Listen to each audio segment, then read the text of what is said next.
লিপন হ্যাঁ ভাই। দেখছে আগু একটা ঈদের দিন হ্যাঁ আমার এই হাগলা সন্ধে সেরাটা তো সকাল থেকে হাইতেছে না। হাঁটতেছে না? আমি দেখছি দেখছি না দেখি না। এবার হাইলে আমার একটা হুন্দি আচ্ছা তোমার একটা ফোন দেবে না, কই গেছে ঈদের দিন? কিছু কিনে দিসলা? না এটার লাগে মনে বুঝা পারছে পারলে। আচ্ছা আমি পিছাইলে ভাই কইবে না। সেরাটা রে সকাল থেকে আমি বিচারতেছি কই যে গেল।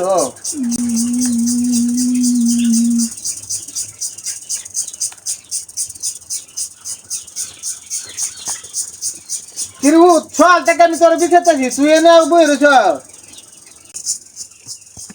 আমার যদি একটা কথা না একটা ঈদ যেতে তুই কিছু কিনে দিস না আমার বলা। বাবা আমি গরিব মানুষ যে রুম পাচ্ছি এই রুমে তুই দিছি গুছো রয়েছে বাবা না বালা। গরু বেশি কিনা তোর ঈদ তুই কর, আমি তোর বাড়ি থাকতাম না। যেমন করি আমি তোর সব দে মায়া হরায় হ। আমি আর তোর বাড়ি থাকতাম না।